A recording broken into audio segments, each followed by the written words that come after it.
Bienvenue à la séance du Comité consultatif d'urbanisme central du 30 mai 2024. Il est 9h03 et nous débutons la séance. Alors, Geneviève Laroche, je suis présidente du Comité consultatif d'urbanisme et je vais laisser l'ensemble de mes collègues membres du Comité consultatif se présenter. Donc, peut-être commencer à ma droite par Monsieur Lacoste. David Lacoste, membre citoyen. Monsieur Lemelin. Oui, j'ai réussi. Frédéric Delhomme-Lemelin, membre citoyen. Il faut seulement ouvrir le micro. Voilà. Anne-Catherine Pilon, membre citoyenne également. Daniel Bertol, le membre élu, arrondissement de Fleurimont, président du CCU.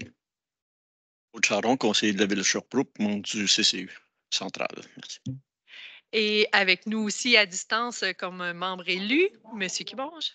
Oui, donc Reste Kibonge, membre élu et président du CCU de l'arrondissement des Nations. Madame Lefebvre. Oui, Christelle Lefebvre, donc membre élu du CCU et représentante de l'arrondissement Brompton-Roqueforest-Saint-Élie-Deauville et restée chez elle malade. Merci beaucoup. On compatit. Et avec moi aussi, plusieurs personnes de l'administration. Ah, j'ai Madame Belrose qui vient d'arriver aussi comme élue, qui a des dossiers ce matin. Ah, Chani. Ah, mon Dieu. Il me manque un membre citoyen, non le moindre. Chani Ménard, membre citoyen Fleurimont. Merci. Et maintenant, je passe réellement au personnel administratif. Donc, Émilie Audet, directrice adjointe du service de la planification, gestion du territoire. Valérie Beauchamp, chargée de compte au service développement accélérateur de logement. Nathalie Brochu, agente professionnelle en urbanisme au SPGT. Marie Massé, chargée de projet en urbanisme, responsable de la réglementation. Lynne Dansereau, chef de division planification, réglementation et patrimoine. Alexandre Roussel-Canuel, greffier adjoint et secrétaire du comité d'aujourd'hui. Merci beaucoup. Donc, on a fait le tour des gens présents ce matin. Alors, pour l'ordre du jour, nous avons 3 points à l'ordre du jour, 3 dossiers à l'ordre du jour. Est-ce que ça vous convenait tel quel? Oui. Nous avons aussi le procès-verbal de la séance du 25 avril que vous avez pris le temps de lire. Est-ce que tout était conforme à nos discussions? C'est beau pour moi. Parfait.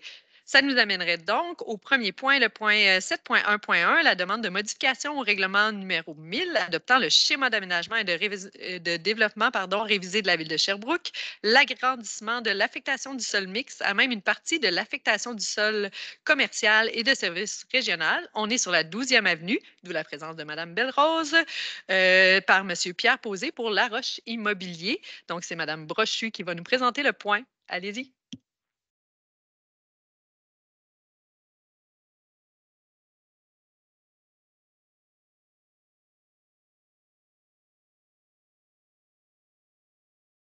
Donc, aujourd'hui, je vais vous présenter, bonjour tout le monde. Aujourd'hui, je vais vous présenter 2 amendements. Donc, le premier concerne la modification au schéma d'aménagement et le second amendement concerne le règlement de 1200 de zonage et de lotissement. Donc, c'est 2 dossiers qui sont qui vont ensemble dans le fond. Et juste avant de vous laisser aller, pour les membres citoyens qui sont nouvellement, c'est des dossiers qu'on a déjà vus en commission de l'aménagement du territoire il y a longtemps en orientation. Mais ils reviennent, je pense, avec quelques petites modifications. Là. Ben, en fait, c'est ça. J'allais justement le mentionner. On se présente aujourd'hui, je vous présente aujourd'hui pour recommandation. Donc, vous l'avez bien nommé le titre pour le schéma, donc je vais passer. Je vous fais justement la petite mise en contexte. C'est que l'aménagement en fait, lors de la demande de modification du schéma d'aménagement, ça avait été présenté en orientation à la Commission d'aménagement du territoire le 19 octobre dernier. Donc, les 2 dossiers que je vous présente avaient été donc présentés. Je vous fais un petit topo rapide là, de ce qu'il y avait eu comme discussion, donc les enjeux et les discussions par rapport à cet amendement-là. Donc, on avait soulevé plusieurs enjeu dans ce secteur où il y avait plusieurs projets résidentiels à venir dans le secteur de la 12e avenue. On s'est posé la question aussi, on a fait une réflexion concernant l'emplacement et la cohérence du projet commercial par rapport à un milieu de vie plutôt dynamique dans ce secteur-là qui était à venir. Donc, on se questionnait par rapport à ça. Et donc, aussi, on a questionné la pertinence de l'affectation en soi, qui est la commerciale et de services régional, qui faisait partie de la vision du secteur et la vision globale de ce qu'on pouvait réfléchir par rapport à ce secteur-là. Et ensuite, c'était aussi traduit éventuellement, qui avait été soulevé de préparer ou présenter un plan particulier d'urbanisme pour ce secteur. Donc, c'est ce qui avait été discuté en gros lors de cette rencontre du 19 octobre dernier. La localisation du lot, en fait, parce que ça concerne un lot visé qui fait partie de la partie, en fait, de l'affectation commerciale et de services régional. Donc, le lot en question, c'est celui qui est entouré du tireté blanc. Qui concerne un seul lot et qui est associé, bien entendu, à une phase, la deuxième phase qu'on connaît là, du quartier santé. Donc, la première phase se retrouve dans une affectation multifonctionnelle. Donc, et la seconde phase s'est retrouvée dans l'affectation commerciale et de services régional, ce qui fait en sorte que pour poursuivre la seconde phase, une demande a été déposée par rapport à l'agrandissement de la zone, de l'affectation, je pense qu'on est au schéma, donc de l'affectation mixte pour pouvoir inclure ce lot-là, en fait, dans la même affectation, ce qui nous permettrait, bien entendu, d'avoir des usages et des usages qui sont les mêmes, là, donc parce que la demande porte, on va le voir dans un deuxième temps, mais la demande portait sur certains usages qui ne sont pas compatibles avec l'affectation commerciale et de services régional. Donc, une petite vue d'ensemble, le quartier santé phase 1 est totalement construit et la phase 2 est en construction. Donc, nous avons un premier bâtiment sur 3 qui est déjà levé.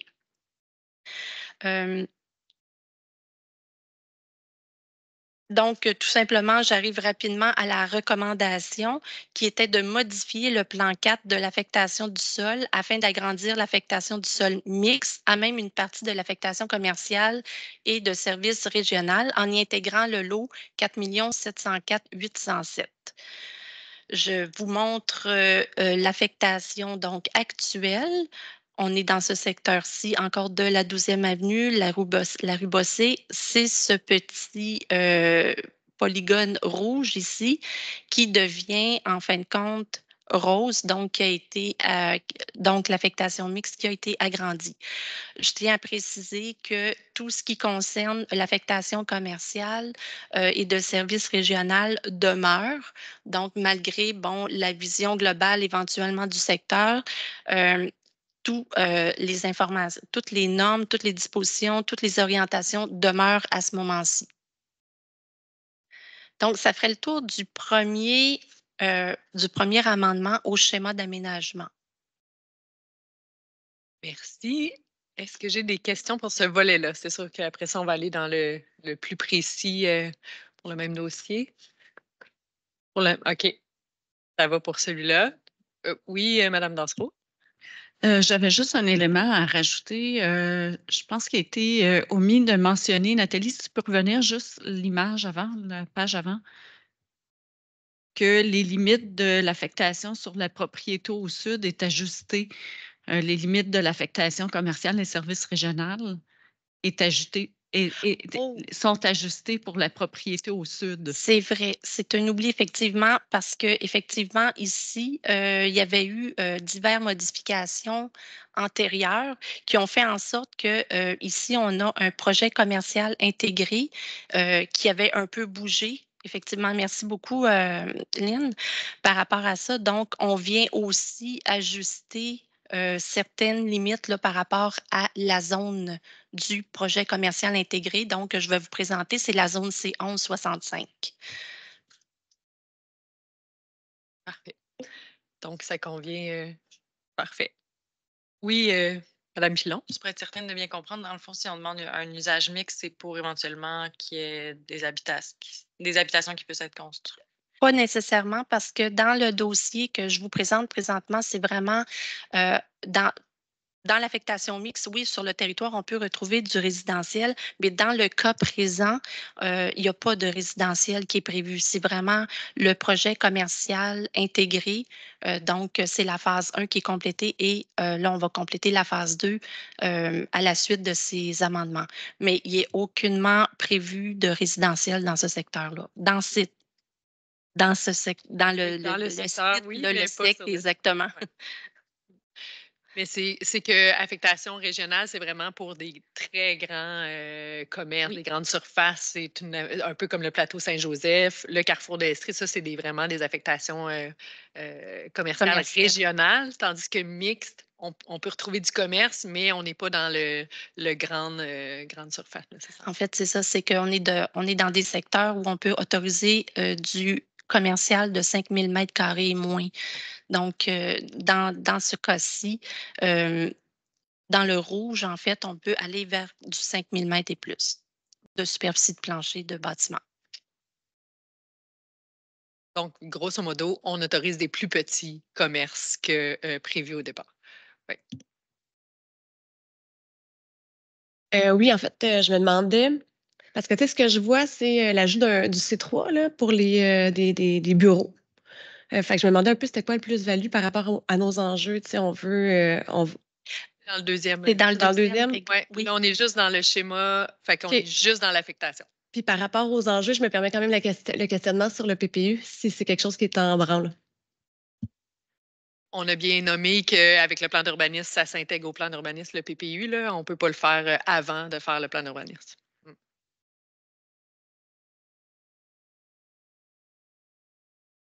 Je poursuis? OK. Donc, la deuxième demande porte sur un amendement au règlement 1200 du règlement de lotissement et de zonage et de lotissement. Donc, essentiellement, on touche les zones C1165 et C1648. Donc, je vous fais la petite mise en contexte. Donc, je tiens à vous préciser aussi que cet amendement-là a fait aussi l'objet d'une présentation pour orientation à la carte du 19 octobre dernier. Donc, où justement le comité s'était montré favorable là, à la modification demandée, tout comme la première. Donc, dans cet agrandissement, le promoteur nous a demandé de réaliser des usages qui déjà autorisés dans la zone C1648 et il demande que soit autorisé l'usage hôtel dans cette zone aussi, donc dans la zone C1648. Je vais vous présenter la localisation. Encore, on est toujours dans le même secteur. L'étoile rouge et le lot en question, le lot visé. Le projet commercial intégré phase 1 complété ici, plus au nord. Donc, vous avez la rue Bossé et le Canadian Tire, donc dans le commerce régional et qui est situé là, dans la zone C1165. Encore une fois, depuis plus près, là, je vous présente le secteur visé. Donc, phase 1, la phase 2 dans le polygone jaune et le premier bâtiment qu'on voit là, qui a déjà levé. toujours à titre indicatif, pour vous situer, c'est un projet commercial intégré qui a été adopté par résolution en 2020, donc la phase 1 et la phase 2. Et dans la phase 2, ça comprenait 3 bâtiments et en plus, je précise qu'il y avait aussi dans cette phase un hôtel qui était précisé, donc prévu dans ce cas-ci. Antérieurement, comme je vous dis, présentement, ce projet est situé dans la zone C1165. Je pense que c'est ici. On est dans la zone C1165, dans un commerce régional que je vous ai présenté tout à l'heure. Donc, étant donné qu'on veut l'agrandissement et on veut retrouver les mêmes usages, dont des usages de nature C3, dans lequel on précise en fait, pour l'avenue éventuellement de bureaux, dans lequel ce ne sont pas autorisés à titre d'usage, pas complémentaire, mais j'oublie le nom. Fonction, oui, c'est ça, merci. Donc, ici, c'est pour ça qu'on va venir agrandir la zone C1648 à même la zone C1165 et pour inclure le seul lot en question. Lors de l'analyse, certains enjeux avaient été soulevés. C'est essentiellement les enjeux que je vous montre ici font partie de la grille d'analyse que vous avez eue, que vous avez pu prendre connaissance. Donc, rapidement, pour qu'on puisse, en fait, la demande porte sur cet agrandissement parce qu'on a une divergence de groupe d'usage entre les deux, dans les deux zones. Donc, pour compléter puis aller de l'avant avec la phase 2, le requérant préfère ou demande en fait qu'on ait les mêmes usages de la zone C1648. Donc, voilà, c'est pour essentiellement, c'est ça l'agrandissement, porte l'agrandissement là-dessus. Et aussi, c'était de venir autoriser l'usage C500 hôtel-motel parce que dans les faits, cet usage-là est déjà autorisé dans le secteur, dans la zone. Ça avait été déjà discuté dans des amendements antérieurs, mais étant donné que en faisant l'agrandissement, les usages ne suivent pas nécessairement et c'est pour cette raison qu'il faut ajouter l'usage C500 de par cet agrandissement. Et du coup, on vient aussi l'abroger de la zone C1165, étant donné que dans les faits, lorsque les amendements antérieurs précisaient qu'on venait contingenter à un seul dans le secteur l'usage hôtel, donc pour être cohérent avec l'orientation et la vision du secteur, on vient profiter de cet amendement pour le retirer. C'est ce que je vous explique donc dans la recommandation. On va venir agrandir la zone C1165 pour inclure C1648, pardon, pour inclure le lot visé. Puis, on va autoriser dans la zone C1648 l'usage C500 hôtel motel et prescrire, bien entendu, toutes les normes de lotissement et les normes du bâtiment relativement à cet usage. On va venir aussi ajouter, puisque dans la zone, en fait, on reproduit exactement ce qui était prévu dans la zone C1165.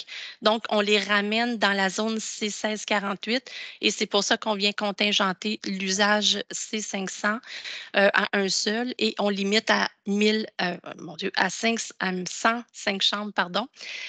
Et puis, on vient ajouter une disposition spécifique qui, elle, était plutôt rattachée au projet commercial intégré qui avait été adopté en 2020, donc l'équivalent d'un 15 de superficie de terrain qui doit demeurer à l'état naturel et paysager. Et sur le plan que je vous ai montré tout à l'heure, respecte ce 15 %-là. Donc, s'il y avait une modification, il faudrait aller en une modification du pourcentage ou peu importe, sur le projet commercial intégré, il faudrait revenir en représenter un nouveau avec les modifications apportées. Et comme je vous le disais, on profite de cette occasion pour venir abroger l'usage qui était prévu, en fait, qui est présentement dans la zone C1165. Et on va abroger sa note d'usage, bien entendu, puisqu'elle a été ajoutée dans l'autre zone par rapport à l'agrandissement. Et on vient modifier aussi le plan des secteurs qui, lui, présente dans le règlement, qui accompagne le règlement 1200, le commerce régional. Donc, je vais vous présenter le plan de localisation. On a donc en tireté rouge ici le lot en question qui est visé, qu'on voit qui fait partie de la zone C1165. Et par la suite, on vient l'agrandir par le fait même pour l'ajouter à la zone C1648. Et le plan des secteurs où un commerce régional est autorisé actuellement. Donc, on vient ici, c'est le lot en question et on vient l'abroger et on vient ajuster la zone, en fait, le plan du secteur en question. Ça ferait le tour du projet. Merci.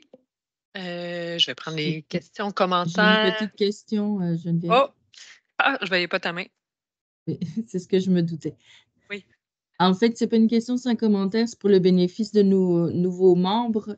C'est que l'usage hôtel n'est pas dans des objectifs tant touristiques que médicaux, puisqu'on a la présence du CHU à côté et qu'il y a beaucoup de familles qui viennent pour accompagner les malades, etc.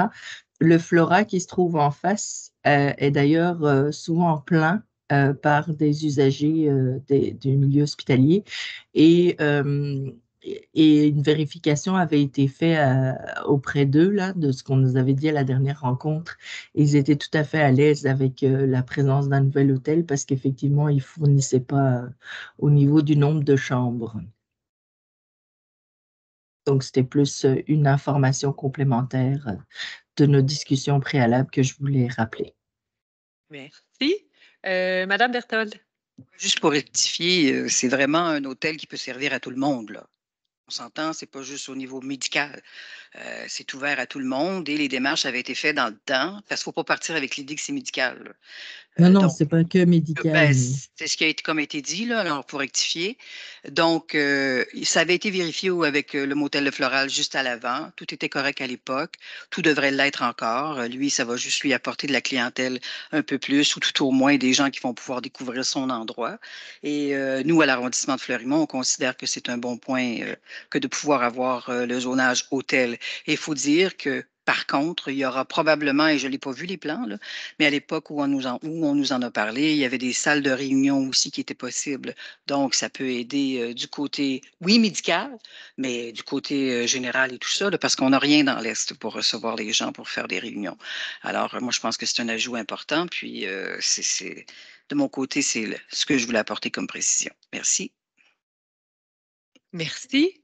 D'autres questions, commentaires? Oui, Madame Belrose. C'est davantage des commentaires.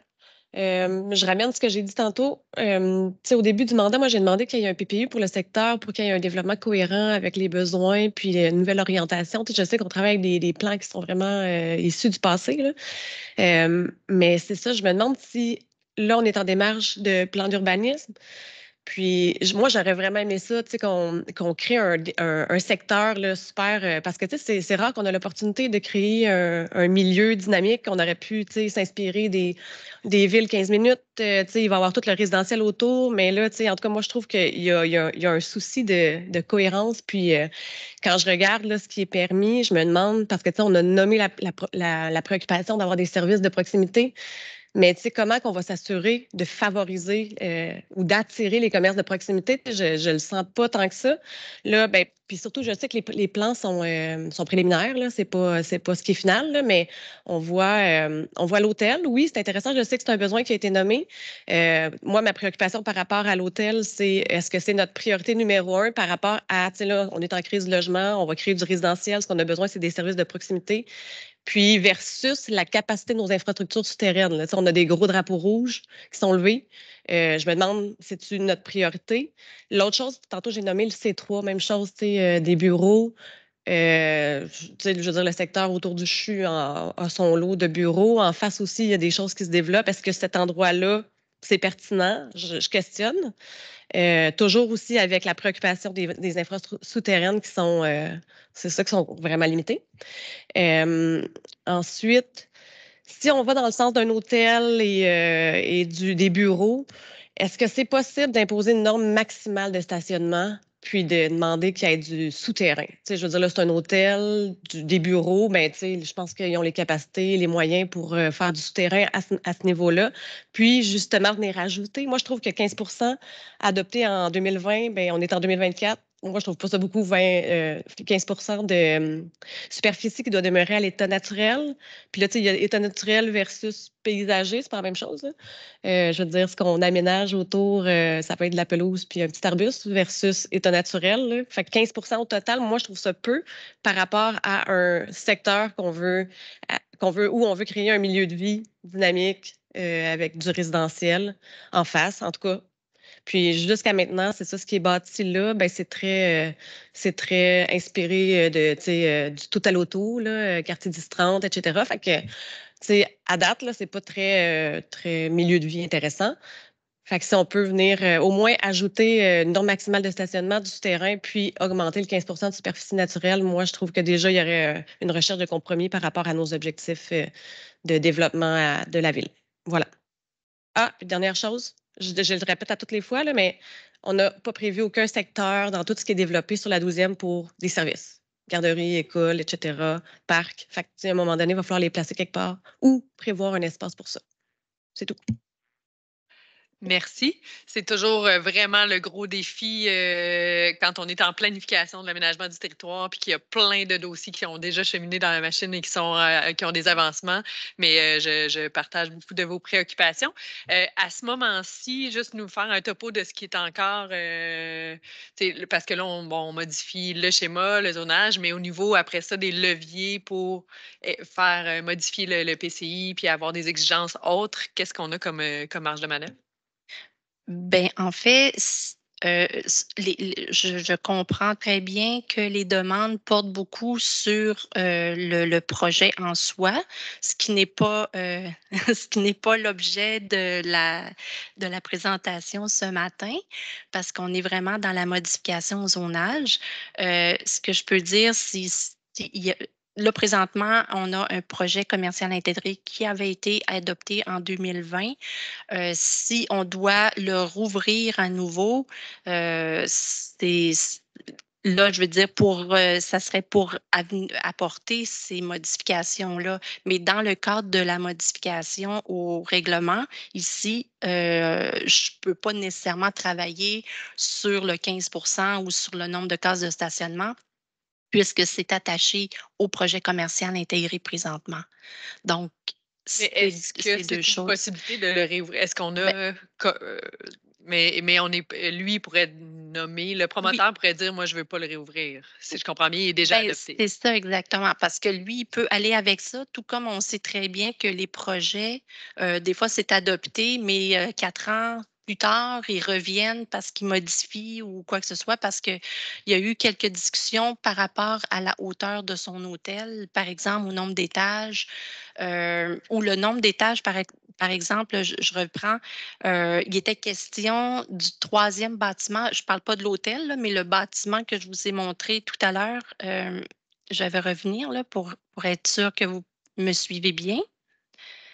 Ici, ce bâtiment-ci, dans le projet commercial intégré, il a été adopté avec un certain nombre d'étages. OK?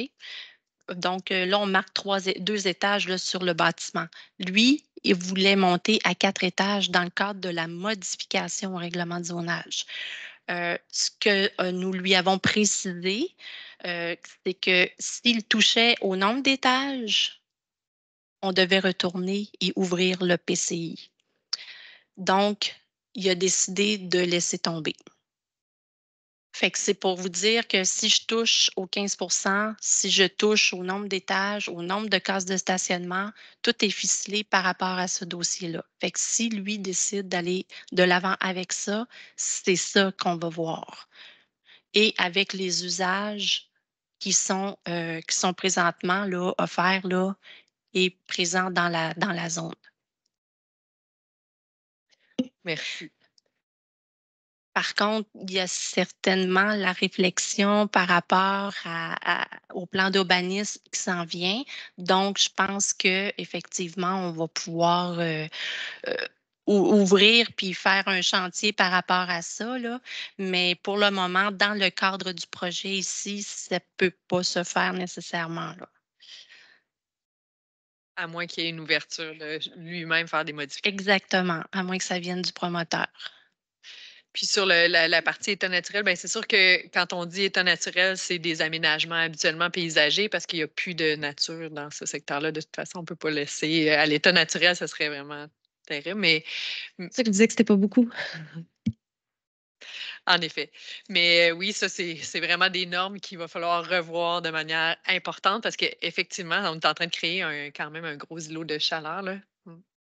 Est-ce que j'ai d'autres commentaires, questions? Oui, M. Ménard. Si je comprends bien, on veut limiter à peu près à 108 chambres d'hôtel dans le secteur de ce qui peut être développé en plus de ce qui existe déjà, si je comprends bien, exemple. Moi, je n'ai pas de problème avec ça. Par contre, je dois avouer que j'ai un petit enjeu par rapport à venir abroger cet usage-là dans la zone C sans... la zone plus au sud, finalement, je comprends bien, c'est qu'on permet cet usage-là là, au détriment de la zone au-dessus. Moi, je trouve que venir limiter le nombre de chambres, selon moi, c'est suffisant. Puis je trouve qu'on vient comme dire finalement, mais, sans empêcher nécessairement une saine compétition entre les différents promoteurs, mais je sais qu'il y a du commercial qui s'en vient dans cette zone-là. Il y avait plein d'hôtels, je ne sais pas, moi, dans le sens que je trouve c'est un peu venir retirer le droit de faire ça dans cette zone-là au détriment d'une zone. Moi, je laisserais plus le marché, si vous voulez dire, entre les promoteurs, à qui développera son projet, puis qui nous viendra nous soumettre le projet le plus intéressant. Donc, ça, c'est mon enjeu, de venir retirer, quand on vient dire un nombre maximal dans la zone, parfait, mais je trouve qu'on vient favoriser un par rapport à l'autre en venant retirer cet usage-là dans l'autre zone en dessous. Donc, je trouve ça un petit peu problématique. Est-ce que je me trompe ou l'autre zone est déjà développée? Ou c'est le même promoteur, non? Lorsque vous parlez de le retirer dans la zone C1165, c'est ça, hein, exactement.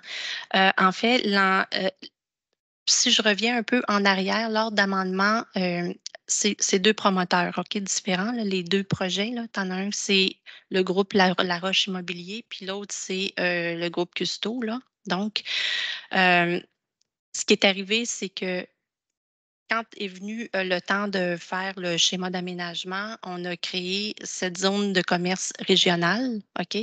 Et puis, à ce moment-là, bon, tout n'était pas ficelé au niveau des projets, mais les terrains étaient bien définis, à qui appartenait chaque terrain. Le projet commercial intégré de M. Laroche avait été scindé en deux. Donc, on a une partie qui se retrouvait dans la zone en fin de compte, qui appartenait un peu plus dans le secteur où on avait un deuxième promoteur. Ceci dit, il y a eu des amendements antérieurs de la part de M. Laroche parce que dans son projet, il prévoyait vraiment un hôtel. Donc, c'est pour ça qu'on est allé l'insérer dans ce secteur-là, OK? Mais s'il y avait eu à être développé, mettons, par l'autre promoteur, parce qu'il serait arrivé avec un projet plus rapidement que M. Laroche, il aurait pu le faire demain matin. Il n'y a jamais eu de demande en ce sens. Entre-temps, le projet a évolué et M. Laroche, voilà, aujourd'hui, ramène son projet d'hôtel avec son projet. Donc, l'autre promoteur aurait pu et aurait eu l'occasion de le faire depuis ce temps. Donc, ce n'est pas nécessairement enlever le droit. Je comprends que vous le voyez de cette façon-là, mais ce n'est pas nécessairement y enlever son droit. Il y avait eu cette opportunité-là à un moment donné dans l'espace-temps.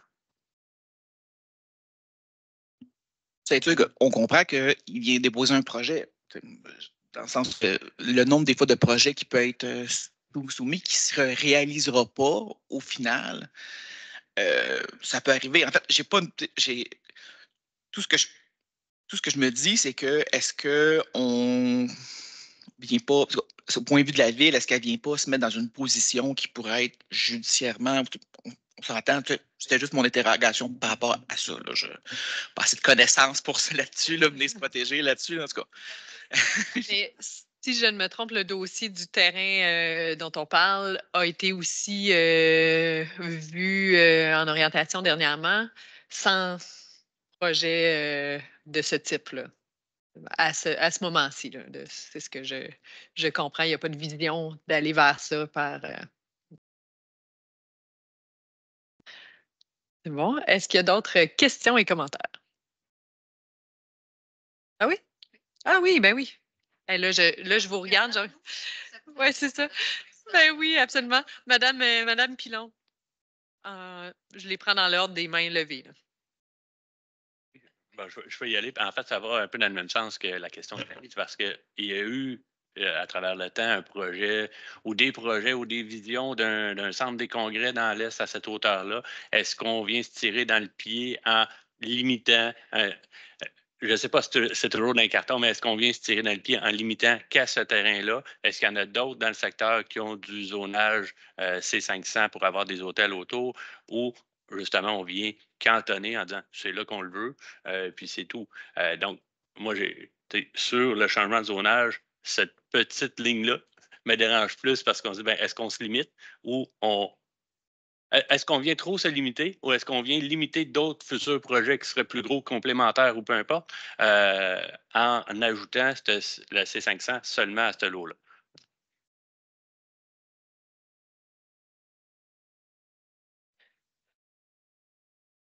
Oui.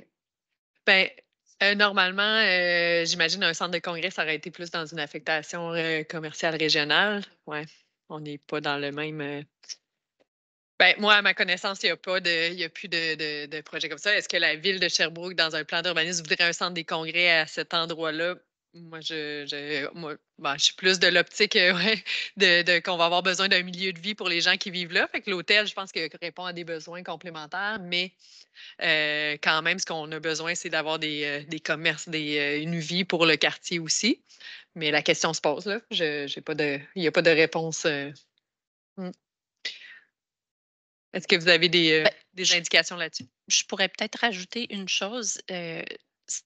Je l'ai peut-être, je ne sais pas si je l'avais bien précisé là, dans le sommaire décisionnel, mais il ne faut pas prendre l'arrivée de cet hôtel-là comme un nouvel usage dans le secteur. Donc, c'est quelque chose qui a déjà été discuté dans le passé. C'est simplement, il demeure sur le même lot. C'est simplement l'agrandissement. Dans le fond, c'est le fait que en agrandissant une zone, ça ne veut pas dire nécessairement que tous les usages suivent de l'autre zone. C'est pour ça, c'est simplement ça. Puis on redonne la demande qui avait été faite antérieurement au promoteur qui avait été fait.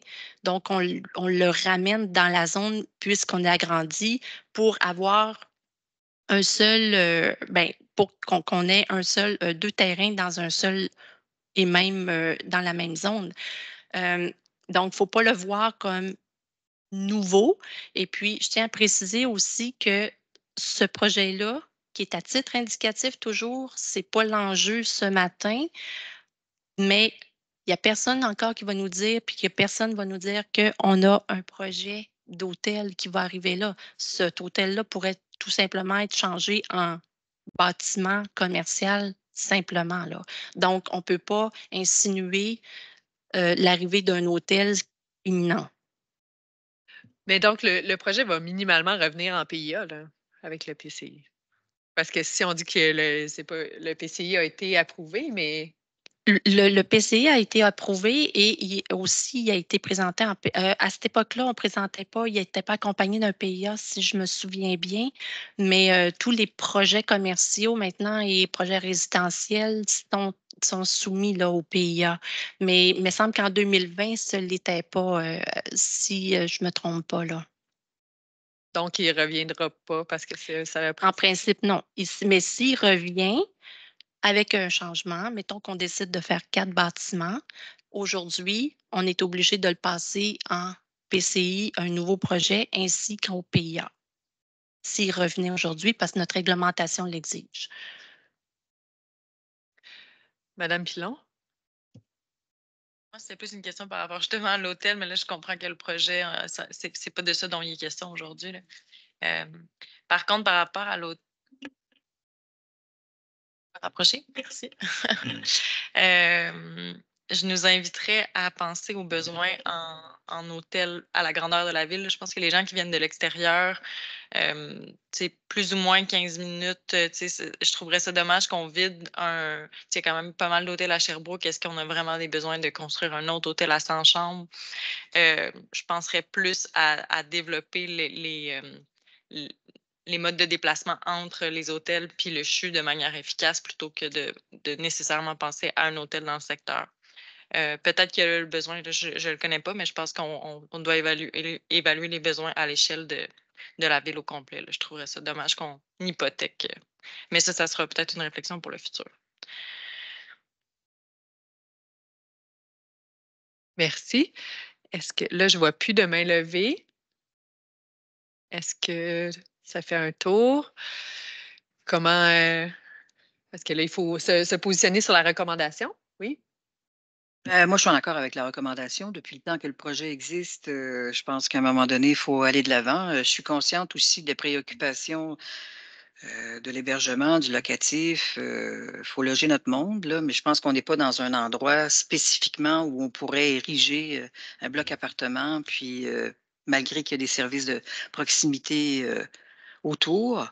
Vous savez, quand c'est arrivé puis qu'on a pris la décision, je n'étais pas là, heureusement, parce que j'aurais dit non, moi aussi, là, mais enfin, quand on a décidé de faire le plateau Saint-Joseph avec les gros, finalement, ce qui se retrouve à cet endroit-là, non pas au plateau Saint-Joseph, mais centre de foire et tout ça, là, où on voulait l'envoyer du côté de la 12e avenue et tout, ça aurait été un petit peu plus horrible que ce que c'est là maintenant, là. Donc, ça se discute depuis ce temps-là. Est-ce que la question de M. Lacoste est très bonne dans le sens, est-ce qu'on se limite juste à cette partie de terrain pour pouvoir y ériger un hôtel XYZ dans 10 ans, dans 20 ans, dans 30 ans? Ben, c'est comme si c'est d'avoir une boule de cristal puis de dire qu'est-ce qui s'en vient sur le territoire, ce serait hyper le fun. Moi, je pense qu'on doit aller de l'avant dans ce projet-là. Puis, ce qu'on nous propose aujourd'hui, c'est un découlement logique de ce qui doit arriver dans ce projet-là. Et pour ce qui est d'un besoin en hôtel, oui, du côté touristique, on s'empêche de recevoir de gros congrès. Moi, ça fait des années que je dis que l'UMQ doit venir à Sherbrooke, l'Union des municipalités du Québec. De un, on n'a pas de place pour les recevoir. Et de deux, on n'a pas de place pour les loger. Quand tu es rendu à Sherbrooke, tu es obligé, et même dans le cadre des tournois sportifs et tout, tu es obligé d'héberger du monde à Magog, à quelquefois, ça va jusqu'à Bromont. C'est parce que ça empêche d'avoir des rentrées d'argent ici à Sherbrooke. Là. On ne peut pas les loger, ces gens-là, donc ils vont dépenser ailleurs.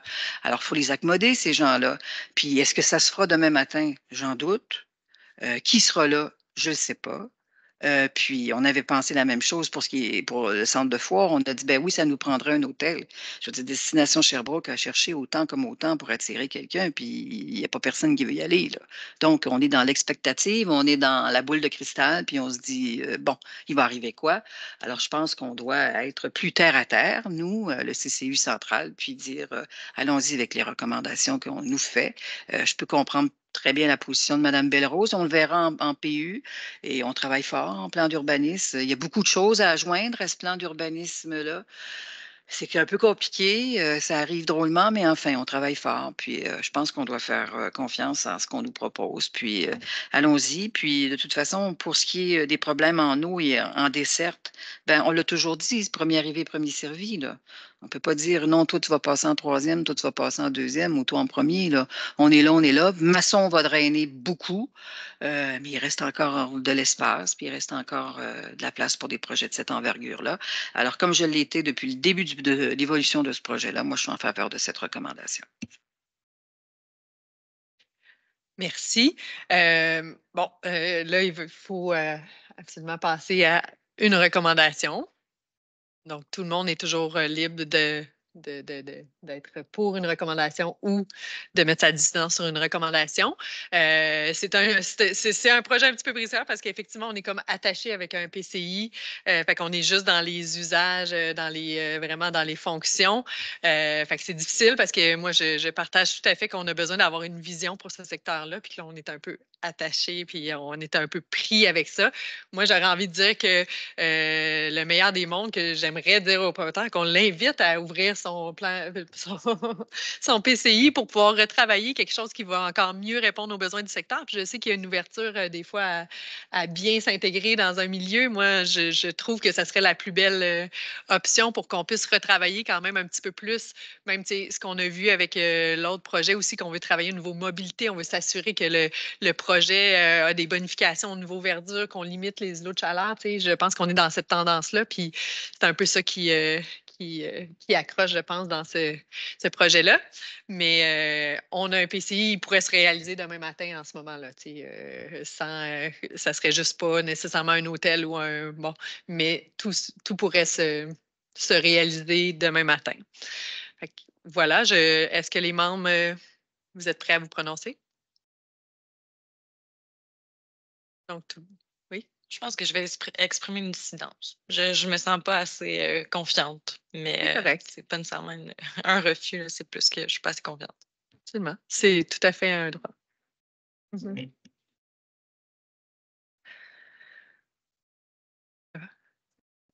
Moi, je vais y aller dans le sens avec Mme Berthold, dans le sens ce n'est pas un projet que j'aime nécessairement.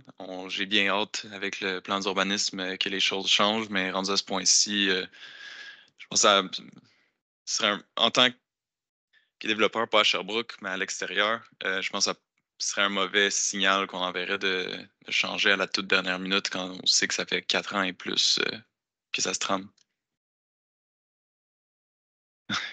Merci. Fait que ça va pour la suite des membres. Ben, merci beaucoup. Donc, c'est ce qui mettrait fin à ce dossier-là. Donc, vous avez bien inscrit la distance. Ça nous amènerait au prochain dossier qu'on a vu en orientation, qui a eu aussi une consultation.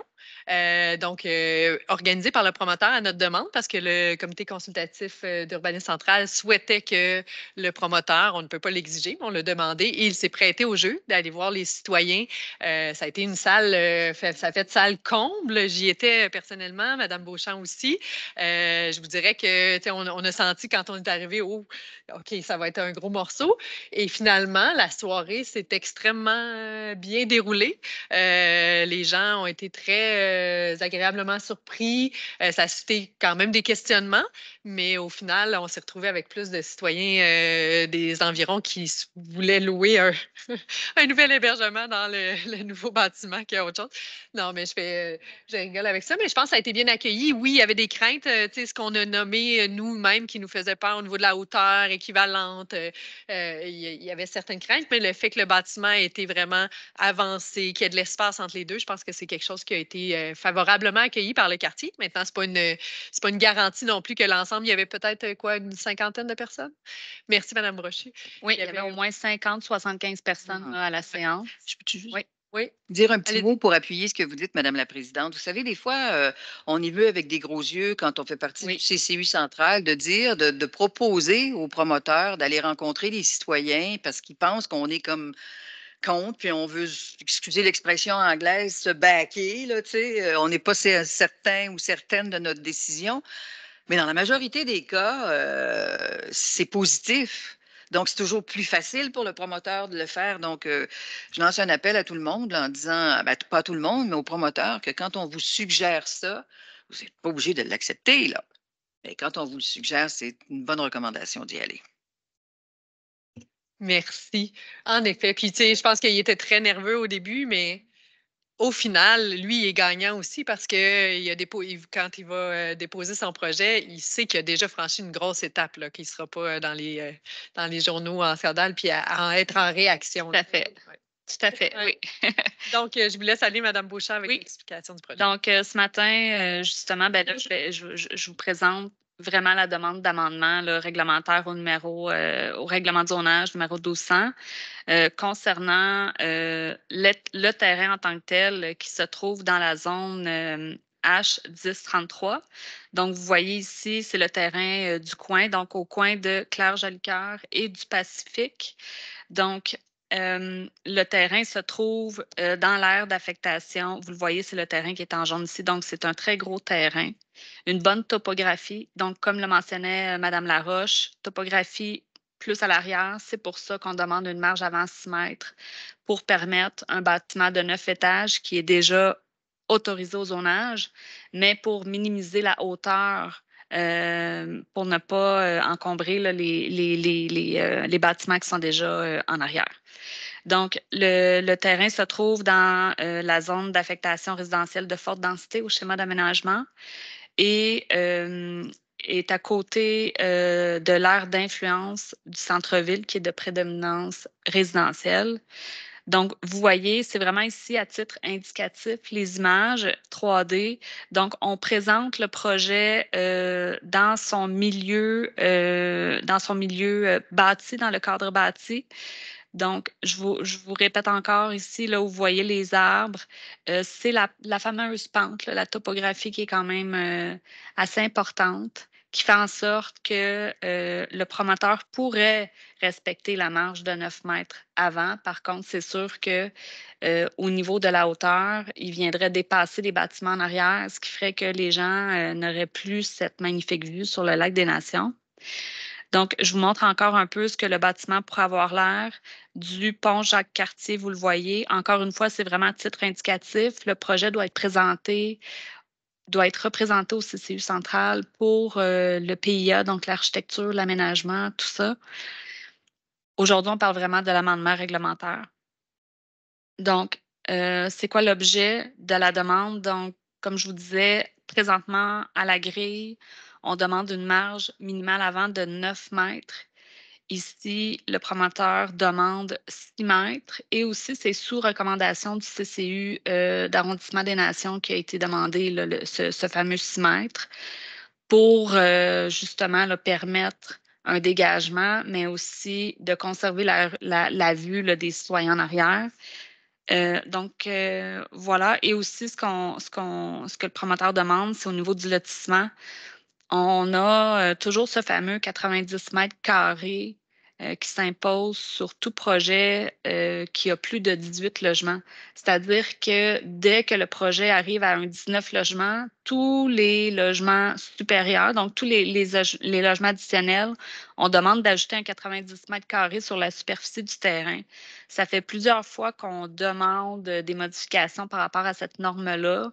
On le fait dans Masson, on le fait ici, on le fait dans un autre projet. Il y en a d'autres qui s'en viennent aussi. Pourquoi? Parce qu'on s'en va dans une aire de haute densité. On est en manque de logements. On a de plus en plus de petits terrains. On parle surtout aussi de stationnement souterrain, ce qui fait en sorte que le 90 mètres s'applique difficilement. Donc, ce qu'on suggère ici, c'est qu'au lieu d'avoir le 90 mètres carrés, s'il respecte le 90 mètres carrés, il pourrait avoir seulement 135 logements. On vient normer un 65 mètres carrés pour qu'il puisse atteindre son 180 logements. Donc, ce serait vraiment les deux normes qu'on viendrait modifier au règlement de zonage.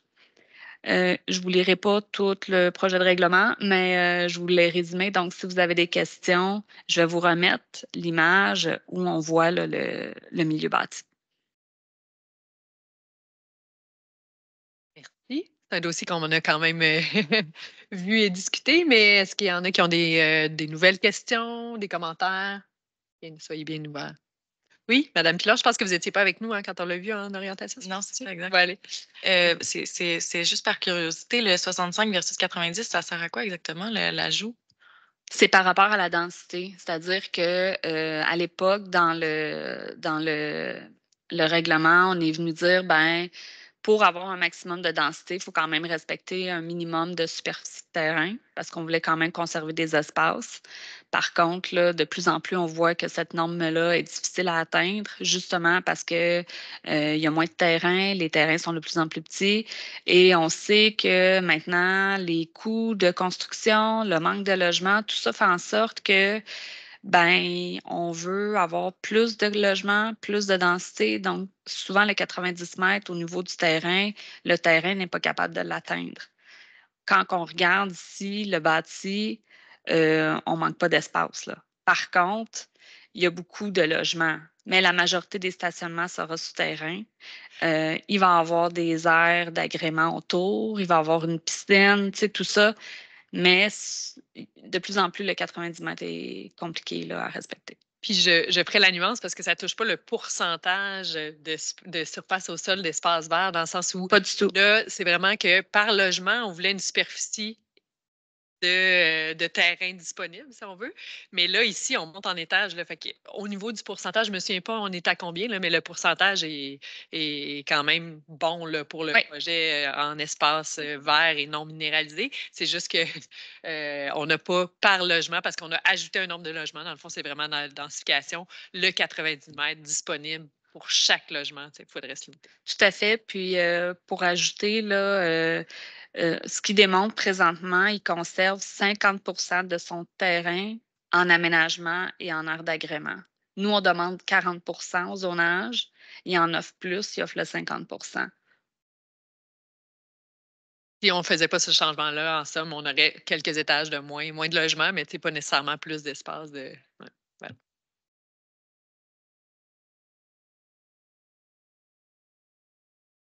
Oui, en fait, ce n'est pas vraiment une question, c'est plus un commentaire dans le sens je suis très d'accord de diminuer de 90 à 65, même que je crois qu'en tant que municipalité, si on veut aussi regarder le côté gestion des finances de manière responsable de la municipalité, il faut qu'on encourage en fait, voire éliminer ce règlement de 65 mètres qui est à encourager, oui, l'affectation au sol, de garder le plus de verdure possible.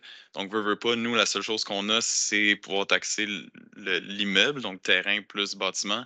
Il faut qu'on encourage ce genre de projet-là. Comme ça, non seulement, oui, il y a le côté environnemental, mais il y a aussi le côté monétaire pour la municipalité. Donc, je peux juste dire, je suis d'accord de diminuer à 65, mais j'aimerais peut-être même voir ça disparaître, voir dans le futur. Merci. Je pense que ça fait partie des réflexions avec le plan d'urbanisme. L'important, c'est de garder des milieux de vie, de garder de la verdure, de pas. Puis c'est pour ça qu'on va beaucoup en souterrain le plus possible au niveau du stationnement. Mais effectivement, si on veut plus de logements, cette norme-là, elle est probablement désuète. Ça va être à revoir. Je pense que ça fait longtemps qu'il y a des représentations en ce sens-là aussi. Là. Merci. Est-ce que ça fait le tour des questions et commentaires? Parfait. Donc, je comprends que tout le monde est à l'aise avec la recommandation. Super, merci beaucoup. C'est ce qui mettrait fin à la séance publique. Donc, on a encore un atelier de travail devant nous, mais nous pouvons clore. Alors, merci beaucoup. Prochaine séance et dernière avant l'été. Je regarde toujours ma chère collègue, Mme Audet, pour la super date. Donc, on se revoit le 27 juin ici à l'Hôtel de Ville à 9 h. Merci beaucoup.